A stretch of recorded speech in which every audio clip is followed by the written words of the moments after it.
তড়িঘড়ি করে এই ফেসিবাদ হাসিনা, ফেসিবাদের রানী হাসিনা রায় ঘোষণা করেছে এবং পুরো মামলাটাই ছিল একটি মিথ্যা এবং জিয়া পরিবারকে ধ্বংস করার আলোকে তুহিন ভাই জিয়া, খালেদা জিয়ার ভাগ্নে তারেক রহমানের খালাতো ভাই, সে কারণে তার বিরুদ্ধে এই রেশনাল এবং তার বিরুদ্ধে আমরা তীব্র প্রতিবাদ জানিয়েছি।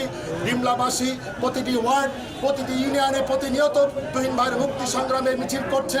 আমরা আজকে ডিমলা উপজেলা বিএনপি ও সকল অঙ্গ সংগঠন এবং সকল স্তরের সাধারণ জনগণ আজকে মাঠে নেমেছে, প্রায় 20,000-এর মতো সাধারণ আজকে এই মিছিল দিয়েছে, যেটি ডিমলার ইতিহাসে, ডিমলার রাজনৈতিক ইতিহাসে, ডিমলায় স্বাধীনতার পরে এত বড় বিক্ষোভ মিছিল, এত বড় প্রতিবাদী মিছিল আর কখনো অনুষ্ঠিত হয়নি।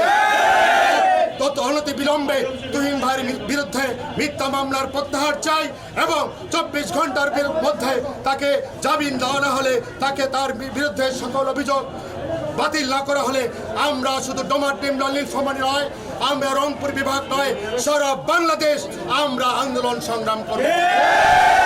ইঞ্জিনিয়ার শাহরুল ইসলাম তুহিন ভাইয়ের নিঃশর্ত মুক্তির দাবিতে আমরা আজকে এই প্রোগ্রাম করলাম। এই ক্যাঙ্গারু আদালতের রায়ে তাকে কারাগারে প্রেরণ করা হয়েছে। অনতিবিলম্বে আমরা অনুরোধ করব তাকে নিঃশর্ত মুক্তি দেওয়া হোক।